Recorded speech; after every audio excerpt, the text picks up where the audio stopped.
እንዴ መንገድ ዘግቶ የተሰጣሽ ሮዝ ዘገንክ ብሎ ውሻ ይልቁብኛል።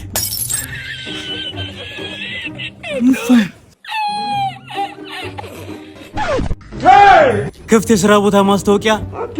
የኢትዮጵያን ባህል ታሪክና ሴቶች በደንብ የሚያስተዋውቅ አስጎብኚ እንፈልጋለን።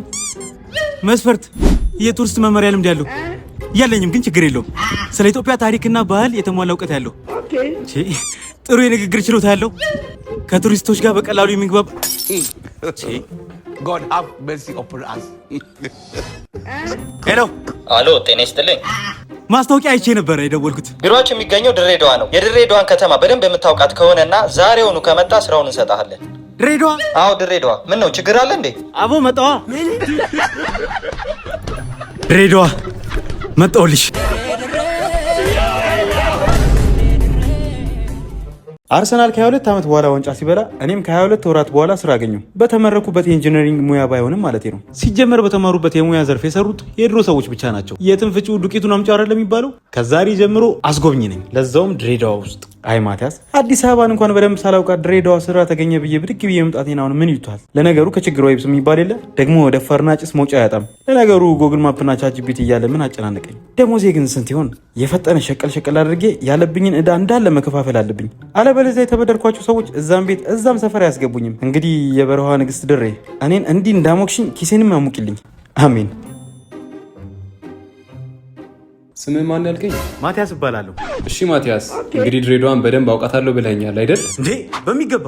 በጣም ጥሩ። እንግዲህ እሷ ናሪ ትባላለች። ድሬዳዋን ለመጎብኘት ነው ከስዊዘርላንድ እዚህ ድረስ የመጣችው። ስለዚህ የምትጠይቅህን አንድም ሳታስቀር አድርግ። እሺ አለቃ። የምትቆየው ለ1 ሳምንት ብቻ ስለሆነ ጉብኝታችሁን አሁን ጀምሩ። እሺ እንሂድ። ኦኬ። ልብሱ እንዴት አየሽው? በጣም ቆንጆ ነው። ያው እንግዲህ እዚህ አየሩ ሞቅ ስለሚል እንደ ቀሪው የድሬዳዋ ማህበረሰብ ቀለል ያለ ልብስ ነው የምንለብሰው። እሺ። ስለ ድሬዳዋ ምን ታውቂያለሽ? ያው እኔ ስሰማ የፍቅር ሀገር ናት ይባላል። ሰውም በጣም ዘና ያለ መሆኑን ሰምቻለሁ። በጣም ጥሩ። ይኸውልሽ ከረጅም ጊዜ በፊት ድሬዳዋ እንደዚህ ትልቅ ከተማ አልነበረችም። ነገር ግን በጊዜው ከጅቡቲ ወደ አዲስ አበባ የሚሄድ ባቡር ሲገነባ በአዲስ አበባና በጅቡቲ መሃል ትልቅ የባቡር ጥገናና የንግድ ማዕከል ያስፈልግ ስለነበረ ድሬዳዋ ተቆረቆረች። ባቡር ከመጣ በኋላም ከተማዋ በፍጥነት አደገች። በጊዜው ነጋዴዎች፣ ሰራተኞች፣ የፈረንሳይ ቴክኒሽያኖች፣ አረቦች፣ ህንዶችና ከተለያዩ የኢትዮጵያ ክልሎች የመጡ ሰዎች በድሬዳዋ መኖር ጀመሩ። በዚህ ምክንያት ድሬዳዋ የባህልና የንግድ ማዕከል ሆነች። ይህ የምትመለከችው በዛን ጊዜ የተሰራው አሮጌው ባቡር ጣቢያ ነው። ይገርምሻል በ19ኛው ክፍለ ዘመን መጨረሻ ላይ ኢትዮጵያ ከባህር ወደብ ጋር በፍጥነት የሚያገናኛት መንገድ ስላልነበራት በዚያን ጊዜ የነበሩት ንጉሥ አጼ ምኒልክ ሁለተኛ ኢትዮጵያ ከውጭ ሀገራት ጋር የንግድና የመጓጓዣ ግንኙነቷን ለማሳደግ እንዲያስችላት ለማድረግ የባቡር መስመር እንዲገነባ ፈለጉ። በ1894 አካባቢ የፈረንሳይ ኩባንያዎች ከኢትዮጵያ መንግስት ጋር ስምምነት አድርገው ከጅቡቲ እስከ አዲስ አበባ የሚደርስ የባቡር መስመር መገንባት ጀመሩ። እናም ከዛን ጊዜ ጀምሮ ይህ መስመር ኢትዮ ጅቡቲ ሬልዌይ ተብሎ መጠራት ጀመረ። ከ1900 እስከ 1950ዎቹ ድሬዳዋ በጣም የተጨናነቀች የባቡር ከተማ ነበረች። ሰዎች ከአዲስ አበባ ወደ ጅቡቲ ወይም ከጅቡቲ ወደ አዲስ አበባ በባቡር ይጓዙ ነበር። ከጊዜ በኋላ ግን የመኪና መንገዶችና አዳዲስ የመጓጓዣ ስርዓቶች ሲበዙ የአሮጌው ባቡር አጠቃቀም ቀነሰ። ከተወሰነ ጊዜ በኋላ ደግሞ ባቡር ጣቢያው በምታየው መልኩ እንደ ታሪካዊ ቅርስ ተቀምጦ ቀረልሻሉ እና በአጠቃላይ ድሬዳዋ ከተማ በባቡር ተወለደች ቢባል ማጋነን አይሆንም። ይገርማል በጣም እንጂ። አሁን ቁርስ እንብላ አይደል? ኧረ እኔ አልራበኝም። አቦኔ ርቦኛል። እሺ ና እንሂድ። ይሄ ደግሞ ፉል ይባላል። የድሬዳዋ ቁርስ ነው። እንዴት እንደሚጣፍጥ ባየሽው። ቅመሹ እስኪ።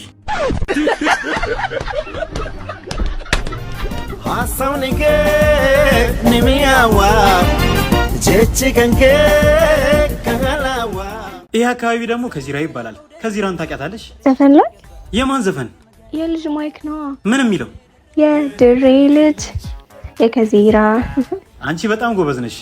ይኸውልሽ ከዚራ ማለት ከዚራ ድሬዳዋ ውስጥ ካሉ በጣም ታዋቂና ታሪካዊ ቦታዎች መካከል አንዱ ነው። የድሬዳዋ ከተማ ከተመሰረተችበት ዘመን ጀምሮ በቀዳሚነት ከተገነቡ የመኖሪያ ስፍራዎች መካከል አንዱ ነው። ከዚራ የሚለው ስም ከአረበኛው ጃዚራ ከሚለው ቃል የመጣ ሲሆን ትርጓሜውም ደሴት ወይም የተለየ ቦታ ማለት ነው። በዚያን ዘመን ከባቡር ሀዲድ ግንባታ ጋር ተያይዞ ብዙ የውጭ ዜጎች፣ ነጋዴዎችና ሰራተኞች ይኖሩበት ነበር። ከዚራ በብዙ ነገሮች ትታወቃለች። ከነዛ መካከል የፈረንሳይ ቅርጽ ያላቸው አሮጌ ህንፃዎች፣ ሰፊና በፕላን የተሰሩ መንገዶች፣ ከኢትዮ ጅቡቲ ጋር ባለው ግንኙነት እንዲሁም ከተለያዩ ባህሎች ጋር በተቀላቀሉ ማህበረሰቦች ትታወቃለች። እናም በብዙ ሰዎች ዘንድ ከዚራ የድሬዳዋ ፈርጥ ተብላ ትጠራለች። ምክንያቱ ደግሞ የከተማዋን የቀድሞ ውበትና ታሪክ እስከዛሬ ድረስ በግልጽ የምታሳይ ሰፈር ስለሆነች ነው። እና ከዚራ እንዴት አይሻት? ቆንጆ ነች። አንቺም እንደዛው። አመሰግናለሁ። አዎ በቃ ሙሸበክ ልጋብዝሻ። ሂሳቡን ግን አንቺ ነሽ የምትከፊው። እሺ። ድሬ ልጅ የከዚራ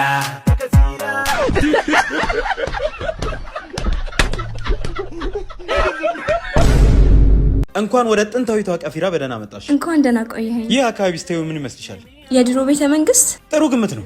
ይህ አካባቢ ቀፊራ ይባላል። ቀፊራ ማርኬት በድሬ ከተማ ውስጥ ከሚታወቁና ታሪካዊ ከሆኑ ገበያዎች መሃል አንዱ ነው። ይህ የቀፊራ ስፍራ የተፈጠረው ድሬዳዋ በባቡር መስመር ምክንያት እያደገች በነበረችበት ዘመን ነው። በጊዜው የኢትዮ ባቡር መስመር ከተማዋን የንግድ ማዕከል አድርጓት ነበር። በዚያን ጊዜ ከሐረር፣ ከሶማሌ፣ ከአፋርና ከሌሎች አካባቢዎች ነጋዴዎች ወደ ቀፊራ ይመጡ ነበር። በዚያን ዘመን ይህ የቀፊራ ገበያ በቅመማ ቅመም፣ በቡና፣ በእህል፣ በልብስና በከብት ንግድ ይታወቅ ነበር። ቀፊራ በተለይ የተለያዩ ቋንቋዎችና ባህሎች የሚገናኙበት ቦታ ነበር። አማርኛ፣ ኦሮምኛ፣ ሶማልኛ፣ አረብኛና ሀረርኛ በብዛት ይሰሙ ነበር። ይህ የቀፊራ ማርኬት ስፍራ አሁንም ድረስ የድሮ ህንፃዎች፣ ጠባብ መንገዶች፣ ባህላዊ ሱቆችና የጥንት የንግድ ድባብን ይዞ ይገኛል። እናም የዚህ አካባቢ ነዋሪዎች ከ100 ዓመት በፊት ቀፊራ የድሬዳዋ ልብ ነበር ይላሉ። ልክ እንደ መርካቶ ማለት ነው። ጎበዝ ልጅ። አሁን የሆነ ነገር እንብላ። ምንድን ነው መብላት የምትፈልጊው? ላዛኛ ወይ ደግሞ ፊሽ ኮትሌት ነገር ቢሆን ደስ ይለኛል። አሁን የጠራሽ የምግብ ስም ነው የሰፈር ስም? አረ ምግብ ነው። ቀልደኛ ገበሬ ይገልባል በሬ ያሉ። ነይ እንሂድ። ይሄ ደግሞ የድሬ የድንች ሰላጣ ነው። እንደ ባቅላባና እንደ ፉል ድሬ ውስጥ በጣም ታዋቂ የሆነ ምግብ ነው። ላጉርስሃ።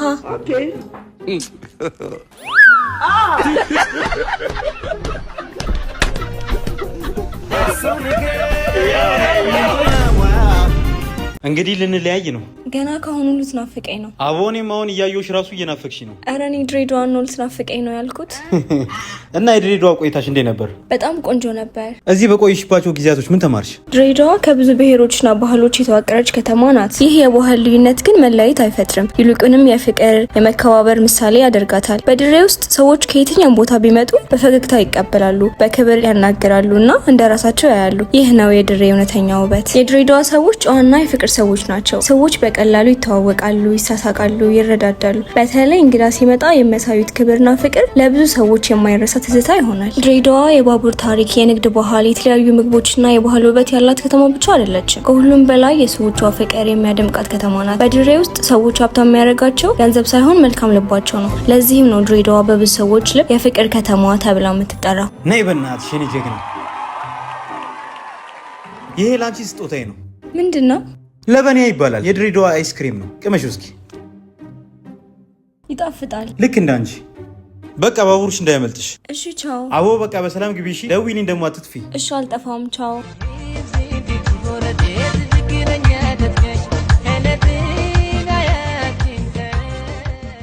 ማቲያስ። አቤት አለቃ። እንግዲህ የመጀመሪያ ክላይንትህን በደንብ አስደስታል።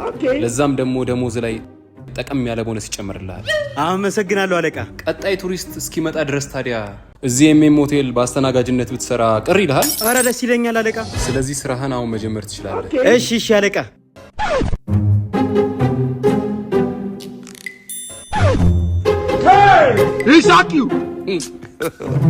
God have mercy upon us. አቤት አለቃ። ይሄ ምንድን ነው?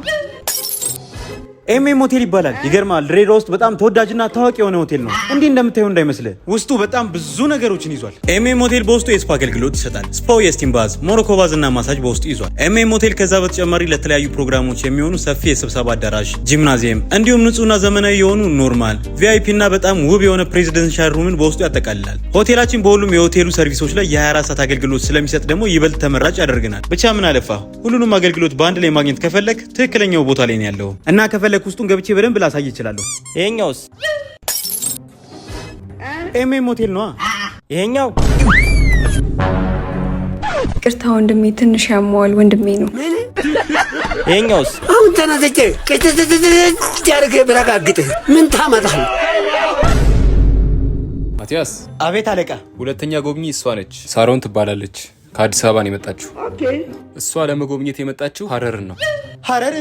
አዎ። ምን ነው? አረ ምንም አለቃ። እንግዲህ እሷም የምትቆየው ለ5 ቀን ብቻ ስለሆነ በደንብ ታስጎበኛታለህ። እሺ አለቃ። እንግዲህ ጥያቄ ካለሽ በደንብ ጠይቂው። የሚያስፈልግሽን ነገር በሙሉ ያሟላልሻል። እሺ በቃ ማቲያስ፣ ስላለው ነገር በደንብ ታስረዳታለህ። አሁን ስለሆነ የገባችሁ ትንሽ ረፍት ታርግና ጉብኝታችሁን ትጀምራላችሁ። እሺ አለቃ። እንሂድ። ይቻላል። ከዚህ በፊት ወደ ሀረር ሄደሽ ታውቂያለሽ? ኧረ አላውቅም። ስለዚህ ስለ ሀረር በጣም ብዙ የምትሰሚያቸውና የምታያቸው ታሪኮች ይኖራሉ። ኦኬ እሺ። ስለዚህ በቃ ትንሽ ረፍት አድርጊና ጉብኝታችንን እንጀምራለን። እሺ። እና ደግሞ እንኳን ደህና መጣሽ። አመሰግናለሁ። እሺ። ሰላም እንኳን ወደ ላንድ ኦፍ ፒስ ወይም የሰላም ምድር ወደ ሆነችው ሀረር በደህና መጣሽ። እንኳን ደህና ቆየኝ። እንዴት ነው ልብሱ ተመቸሽ? በጣም ቀለል ያለ ልብስ ነው። አዎ ብዙ ስለምንራመድ ቀለል እንዲልሽ ብዬ ነው። እሺ። ስለ ሀረር ምንም የምታውቂው ነገር አለ? ከድሬዳዋ ቅርብ እንደሆነች በቃ አዎ። እሺ ሀረር በኢትዮጵያ ምስራቅ የምትገኝ ታሪካዊ ከተማ ስትሆን ከአፍሪካ እጅግ ጥንታዊና በእስልምና ታሪክ ውስጥ ከፍተኛ ስፍራ ያላት ከተማ ናት። በህዝቦቿ ዘንድም ብዙ ጊዜ የቅዱሳን ከተማ ወይም ደግሞ የአፍሪካ መካ ተብላ ትጠራለች። ሀረር ያለችበት አካባቢ ለብዙ መቶ ዓመታት በንግድ መንገዶች ላይ የነበረ አስፈላጊ ቦታ ነበረ። ከኢትዮጵያ ውስጥ የሚመጡ ሸቀጦች ወደ ሶማሊያና ወደ ቀይ ባህር ወደቦች ይጓጓዙ ነበር። በዚህም ምክንያት አካባቢው የንግድ የባህልና የሃይማኖት መገናኛ ሆነ። በ13ኛውና በ14ኛው ክፍለ ዘመን አካባቢ ሀረር የአዳል ሱልጣኔት አስፈላጊ ማዕከል ሆነች። እናም ሀረር በቁርአን ትምህርት በእስልምና ስነ ጽሁፍና በንግድ ስራዎች የታወቀች ከተማ ሆነች። በ16ኛው ክፍለ ዘመን ግራኝ አህመድ የአዳል ጦርነትን እየመራ ከኢትዮጵያ ንጉሳዊ መንግስት ጋር ታላቅ ጦርነት አደረገ። ይህ ጦርነት በኢትዮጵያ ታሪክ እጅግ ታዋቂ ሲሆን በጦርነቱም ብዙ ከተሞች፣ ቤተክርስቲያናትና መንደሮች ተጎድተዋል። ከግራኝ አህመድ ሞት በኋላ ኤሚር ኑር ሀረርን ዋና ማዕከል አደረጋት። በዚህን ዘመን የታወቀው የሀረር ጀጎል ቅጥር ተገነባ። ቅጥሩ ከተማዋን ከወረራ ለመጠበቅ ተሰርቶ ነበር። እናም የጀጎል ግንብ ዛሬም ከሀረር በጣም የታወቀ ታሪካዊ ቅርስ ነው። ከ17ኛው እስከ 19ኛው ክፍለ ዘመን ሀረር በራሷ የምትተዳደር ኤምሬት ሆነች። በዚያን ዘመን የቡና ንግድ በጣም ተስፋፋ። የጨው የጥጥና የእንስሳት ንግድም ተካሄደ። ሀረርም የትምህርት ማዕከል ሆነች። በ1875 የግብፅ ኃይሎች ሀረርን ተቆጣጠሩ። ግብፃውያን በከተማ ውስጥ አዳዲስ ህንፃዎችን ገነቡ። ነገር ግን ቁጥጥራቸው ለረጅም ጊዜ አልቆየም ነበር። ከዛ በመቀጠልም በ1887 የጨለንቆ ጦርነት ተካሄደ። በዚህ ጦርነት ሚኒሊክ ሁለተኛ የሀረርን ኤሚር አሸንፎ ከተማን ወደ ኢትዮጵያ ግዛት አስገባት። ይህ ክስተት የሀረርን ፖለቲካዊ ታሪክ በጣም የቀየረ ነበር። 20ኛው ክፍለ ዘመን ሲጀምር የኢትዮ ጅቡቲ ሬልዌይ መስመር ተገነባ። ነገር ግን ባቡሩ በሀረር ውስጥ ሳይገነባ በአቅራቢያው ያለችውን ድሬዳዋን አሳደጋት። ይህም ሀረር ያላትን የንግድ ኃይል በከፊል እንድታጣ አደረገ። እናም ደግሞ ሀረር ከ80 በላይ መስጊዶችና ከ100 በላይ የቅዱሳን መቃብሮች ያሏት ሲሆን በእስልምና ዓለም ውስጥ ከተለዩ የቅዱሳን ከተሞች አንዷ ሆና ትቆጠራለች። እና ይገርምሻል ሀረር በጣም ሰፊ ታሪክ ነው ያላት። ሲገርም ገና ምን አይተሽ? አሁን ደግሞ ወደ ጀጎል ግንብ እንሂዳ። ይቻላል። ይሄ ደግሞ የጀጎል ግንብ ይባላል። ታውቂዋለሽ? ቲክቶክ ላይ የዘንድሮ ሰዎች ደግሞ ቲክቶክ ታበዛላችሁ። እንግዲህ ይህ የጀጎል ግንብ የሀረር ጥንታዊ ከተማን የሚከብ ታሪካዊ ግንብ ነው። ጀጎል የተገነባው ከ13ኛው እስከ 16ኛው ክፍለ ዘመን ባሉ ዘመናት ሲሆን ዋና ዓላማው ከተማዋን ከወራሪዎች ለመከላከል ነበር። ግንቡ በ16ኛው ክፍለ ዘመን በኤሚር ኑር ዘመን ላይ ተጠናክሮ ተሰራ። በዚያን ዘመን ሀረር የፖለቲካ የንግድና የእስልምና እውቀት ማዕከል ነበረች። ስለዚህም ከተማዋን ከጥቃት ለመጠበቅ ጠንካራ አጥር መገንባት አስፈላጊ ሆኖ ነበር። የጀጎል ግንብ ከ3 እስከ 5 ሜትር ከፍታ ያለው ሲሆን በርካታ በሮችም አሉት። የመጀመሪያው ሸዋ በር ሲባል ይህም በር ስሙን ያገኘው ወደ ሸዋ አቅጣጫ ስለሚያመራ ነው። በታሪክ ዘመን ሀረር እና ሸዋ በንግድ በባህልና በፖለቲካ ግንኙነት የተሳሰሩ ነበሩ። ሁለተኛው ሰንጋ በር ይባላል። ይህም በር የንግድ መተላለፊያ ሲሆን ነጋዴዎች ምርቶቻቸውን ወደ ሀረር ለማስገባትና ከሀረር ለማስወጣት ይጠቀሙበት ነበር። ከስሙ እንደምንረዳውም ሰንጋዎች በዚህ በኩል ያልፉ ነበር። ሶስተኛው ፈላና በር ይባላል። ይህም በር ወደ ደቡብና ወደ ደቡብ ምዕራብ አካባቢዎች የሚያመራ ነበር። የገጠር አካባቢ ነዋሪዎች ወደ ሀረር ገበያ ለመምጣት በዚህ በር ይጠቀሙ ነበር። አራተኛው ደግሞ ቡዳ በር ይባላል። ይህ በር በአካባቢው ነዋሪዎች የድል በር ተብሎ የሚጠራ ሲሆን በፊት የነበሩ የሀረር መሪዎች ጦርነትን አሸንፈው በሚመለሱበት ጊዜ ይህንን በር እንደ ዋና መግቢያነት ይጠቀሙበት ነበር። አምስተኛውና የመጨረሻው ኤረር በር ሲባል በድሮ ጊዜ በዚህ በር የተለያዩ ፍራፍሬና አትክልቶች ወደ ሀረር ይገቡ ነበር። በጥንት ጊዜ የጀጎል በሮች በምሽት ሰዓት ይዘጉ ነበር። በሮቹ ከተዘጉ በኋላ ወደ ከተማው መግባት ወይም ከከተማው መውጣት አይቻልም ነበር። ይህም ሀረርን ለብዙ ዘመናት ከወረራና ከዝርፊያ እንድትጠበቅ ረድቷታል። ጀጎል በዓለም ታሪካዊ ቅርስ ውስጥ ልዩ ቦታ ያለው ሲሆን በ2006 የዩኔስኮ የዓለም ቅርስ ዝርዝር ውስጥ ተመዝግቧል። እና አንቺስ እንዴት አየሽው?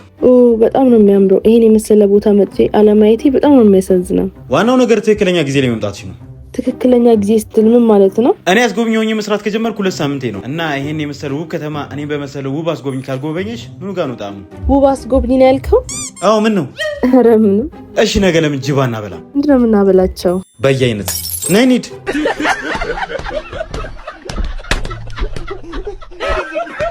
ማቲያስ። አቤት አለቃ። እንግዲህ ሁለተኛ ጎብኚ ሳሮን በጣም አስቸኳይ ስራ ገጥሟት ወደ አዲስ አበባ ሄዳለች። እንዴ አለቃ፣ ጅቦቹ ጋር ሳልወስዳት ገና እኮ ሀረርን በደንብ አላስጎበኘኋትም። ይገባኛል። በጣም ይቅርታ ስላልቻልኩና የግድ መሄድ ስላለብኝ ነው የሄድኩት ብለሃለች። እሺ አለቃ። እኔም ቢሆን ከንግድ ፍቃድ ጋር በተያያዘ ማስተካከል ያሉብኝ ጉዳዮች ስላሉ ለተወሰነ ጊዜ ይህን የአስጎብኚ ድርጅት ዘግቼ ወደ አዲስ አበባ ሄዳለሁ። እንዴ አለቃ፣ እኔስ? ያው እንግዲህ አንተም ብትሆን ነገሮች እስኪስተካከሉ ድረስ አዲስ አበባ ሄደ ቤት ብትቆይ ይሻልሃል። እሺ አለቃ። እንግዲህ ይሄ ደሞዝህና ከሁለቱ ጎብኚዎች የተሰጠ ቲፕ ነው። በድምሩ 25,000 ብር ማለት ነው። እንዴ አለቃ። እንግዲህ ማቲያስ ነገሮች መች እንደሚስተካከሉ አላውቅም። ሲስተካከሉ ደውልልሃለሁ። እሺ አለቃ። እና በቃ ማቲያስ ሳይመሽብህ ቶሎ ሄድ። እሺ አለቃ። ከአንድ ወር በፊት ወደ ድሬዳዋና ወደ ሀረር ስመጣ ምን እንደሚጠብቀኝ አላወቅኩም ነበር። እኔ የተማርኩት ኢንጂነሪንግ ሆኖ ሳለ በድፍረት አስጎብኝ ሆኜ ተቀጥሬ በማላውቀው ከተማ ላይ ለአንድ ወር ያህል ሰራው። በዚህ አንድ ወር ቆይታዬ በጣም ብዙ ነገር ተምሬያለሁ። ድሬዳዋ የተለያዩ ባህሎችን በአንድ ላይ ያቀፈች በፍቅርና በመተሳሰብ የተሞላች ከተማ መሆኗን አየሁ። ሀረር ደግሞ በታሪኳ፣ በባህሏ፣ በእንግዳ ተቀባይነቷና በልዩ ውበቷ ልቤን ነክተዋለች። ወደዚህ ስመጣ እንግዳ ነበርኩ። አሁን ግን ከነዚህ ሁለት ከተሞች ጋር ብዙ ትዝታዎችን ይዤ እየተመለስኩ ነው። በእርግጥ በአንድ ወር ውስጥ ያልጠበቅኩትን 25000 ብር አግኝቻለሁ። ግን ከገንዘቡ በላይ የማረሳው የሰዎችን ፍቅርና ድጋፍ ነው። አሁን ወደ አዲስ አበባ ገብቻለሁ። ግን ድሬዳዋና ሐረር ሁልጊዜ በልቤ ውስጥ ይኖራሉ እና የድሬዳዋና የሐረር ህዝቦች ሁልጊዜም ሰላም ሁኑልኝ። ይመቻችሁ አቦ።